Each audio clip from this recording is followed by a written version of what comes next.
네, 안녕하세요. 정원 수학의 최정원 선생님입니다. 오늘은 이제 수학을 암기하는 것과 수학을 이해하는 것에 대해서 좀 설명을 하고자 합니다. 그래서 뭐 수학을 암기해서 해야 되는 건지 또는 그 수학 내용을 이해해서 접근을 해야 되는 건지에 대한 부분인 건데 사실은 두 부분 다 필요한 부분이에요.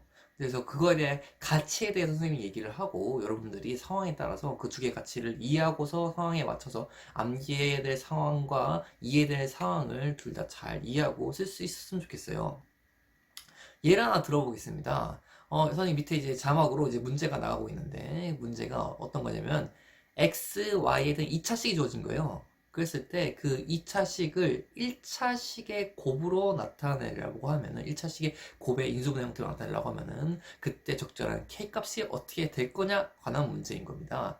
일단 단도직입적으로 이 문제를 푸는 방법에 대해서 설명을 해보면은 방법은 이렇습니다. 방법은 판별식 d를 두 번 쓰면 d는 0을 두 번 쓰는 거예요. 먼저 x에 대해서 네임차선 정리를 하고 정리를 한 다음에 정리해와서 그 x에 대해서 판별식 d가 0이라는 조건을 쓰게 되면은 또다시 y 되는 2차식이 나오게 돼요. 그 y 되는 2차식이 나오게 되면 그 y 되는 2차식에다가 또다시 판별식 d는 0이라는 조건을 쓰게 되면 k 값이 나오게 되는 겁니다.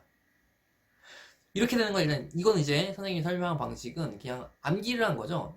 조건이 2차식, xy는 2차식 조건이 나왔을 때 인수분해 1차식을 인수분해 되려고 하면은 판별식 d는 0이라는 조건을 두 번 쓰면 된다 라고 하는 방식으로 외우는 거고 그럼 외운 것까지는 괜찮아요. 외운 거까지는 좋은데 그러면은 얘가 왜 그렇건지에 대한 이해는 꼭 필요로 합니다.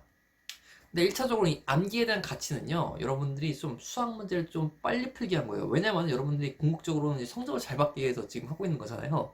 그렇기 때문에 그 성적을 올린다는 입장에서 봤을 때 이 문제가 똑같이 나왔을 때 빨리 풀기 위해서는 이렇게 암기식으로 정리하는 게 좋을 수 있습니다. 하지만 네, 여러분들이 만약에 이게 시험 직전이 아니라고 한다면 암기식으로 하면 안 돼요. 시험 직전이 아닌 상황이라고 한다면 이게 왜인 건지를 반드시 알아야 됩니다.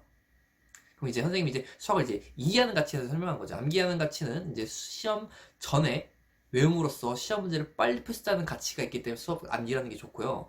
이해하는 관점은 어느 관점에서 필요하게 되냐면요. 여러분들이 조금 뭐라고 할까요? 수학 문제 유형별로 암기하는 방식은 중학교 때까지밖에 먹힐 수밖에 없어요. 왜냐면은 중학교 때 내용 같은 경우에는 좀 많지가 않아요. 근데 중3 때만 해도 꽤나 많아지긴 하는데 그걸 약간 조금 시간을 퍼부어서 이제 학원에 시간을 이제 보내면서 해도 충분히 어느 정도 커버가 될 수 있어요. 커버할 수 있기 때문에 암기식으로 하더라도 앞에서처럼 문제별로 유형별로 이런 문제는 이렇게 풀고 이런 문제는 이렇게 풀고 이런 문제는 이렇게 풀고 하더라도 점수가 나올 확률이 높습니다.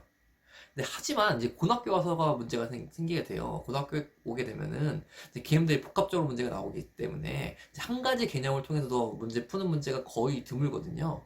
보통 두 가지 이상 개념을 이용해서 문제를 만들게 되는 건데 여러분들이 생각을 해봐요. 앞에는 한 가지 개념 가지고만 문제를 만들다 보니까 중학교 때는 대부분 그러면은 문제 만들 수 있는 유형이 그렇게 많지 않거든요. 근데 고등학교 때는 개념이 한 개를 넘어서 두 개, 세 개가 섞어서 문제를 만들 수 있는 거예요. 그렇게 되면 문제가 만들 수 있는 유형 형태가 너무나도 많아지게 되는 거죠. 그러면은 이제 여러분들이 그냥 모든 유형별로 그냥 암기를 하게 되면은 그 많은 유형들을 다 커버를 쳐야 되는 건데 사실 유형도 항상 만들기 나름이고 학교 선생님들 실제 만들 수도 있거든요. 시험 문제를요. 새로운 유형을요. 그런 것들을 대처를 할 수 있는 능력을 키워야 된다는 거예요. 그럼 그 대처 능력은 어떻게 키워지는 거냐? 앞에 했던 그 이유에 대해 설명할 수 있어야 된다는 거예요. 앞에 다시 한번 그 문제를 보겠습니다. 이제 문제 자막에 다시 한번 보게 되면 얘 문제 푸는 건데 판별식 뒤는 0을 두 번 쓰면 된다고 했는데 이렇게 설명할 수 있다는 거예요. 왜 그게 판별식 뒤는 0을 두 번 쓰게 되면 되는 건지 얘기를 해보면서 이 설명을 해보도록 하겠습니다. 먼저 x에 대해서 내림처 정리된 걸 얘를 근해 공식 쓰는 거예요. 근해 공식 쓰게 되면은 그 근해 공식에 의해서 나온 근이 그 1차 방정식의 이제 형태로 나타나기 때문에 그 형태가 1차식으로 나와야 되는 겁니다. x에 대한 근이 1차식의 형태로 나타나야 되는 건데 지금 근해 공식 쓴 거 보게 되면 안에 루트가 있죠. 근데 루트가 나오면은 1차식 형태가 아니잖아요. 그러니까 또다시 그 루트 안에 있는 부분이 루트 안에 있는 부분이 또다시 완전 제곱식의 형태로 바꿔져서 루트가 사라져야 되는 거예요. 근데 그 완전 제곱식이 되는 그 부분, 게 루트 안 부분이 첫 번째 판별식 b제곱 마이너스 4의 시점 그 부분인 거죠. 거기 부분이 0이 되는 것. 또 그리고 y도 완전절시 되는 거니까 그 y에 대한 그 부분도 또다시 한 번 더 이제 완전제곱식의 형태로 나타내야 되니까 판별식 이용을 한 번 더 쓴다, 이런 식으로 설명할 수 있어야 돼요. 이렇게 설명할 수 있으면 이제 이해를 제대로 했으니까 설령 이 문제가 조금 다른 개념과 복합적으로 나오더라도 또는 어떤 변형이 좀 되더라도 이러한 내용을 이해하고 있으면 그 변형된 포인트가 어느 부분인지 알 수 있어요. 그러면은 그 변형된 포인트를 이해하고 이 문제와 비교해서 응용을 해서 조금 방식을 이용해서 문제를 풀 수 있다는 거예요. 이런 관점으로 다가가줘야 됩니다. 그래서 여러분들이 수학을 이해한다는 거는 앞으로 수학을 잘하기 위한 어떤 기본적인 조건인 거예요. 반드시 그 문제 푼 거마다 왜 그렇게 된 건지에 대한 설명을 할 수 있어야 됩니다. 이렇게 표현을 할게요. 그냥 그 매 순간마다 만약에 유형별로 암기를 하고 넘어가는 거라고 한다면은, 암기하고 넘어간다는 거라면, 그때 어떤 이제 되게 발을 녹이기 위해서 그냥 오줌을 넣는 행위랑 똑같은 거예요.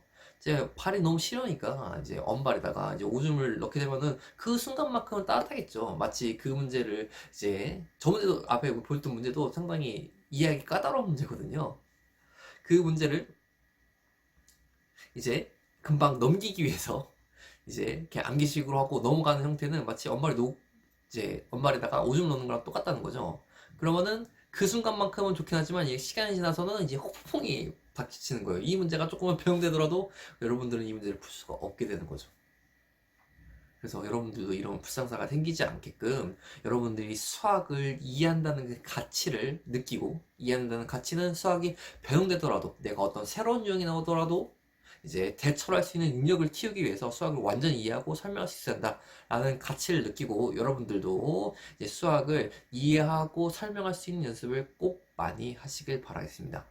혹시나 이제 학생들뿐만 아니라 혹시 학부모님들이나 또는 이제 수학을 가르치는 이제 분들이 많이 보신다고 한다면 꼭 아이들이 좀 이해를 했는지 설명을 할 수 있게끔 할 수 있는 시간을 꼭 할애를 해서 이 친구가 잘 이해하고 있는지 꼭 확인을 해주시면 너무 좋을 것 같아요. 이 얘기는 사실 좀 중학교 때 이제 가르치는 선생님들한테 좀 많이 말씀드리고 싶어요. 이게 저는 이제 고등부를 맡아서 하는 입장이니까, 고등부 와서 그렇게 암기식으로 했던 학생들이 고등학교 때 올라오게 되면 점수가 많이 떨어지게 되거든요. 그래서 조금은 이제 이해하고서, 그러니까 많은 문제를 풀 필요가 없으니까,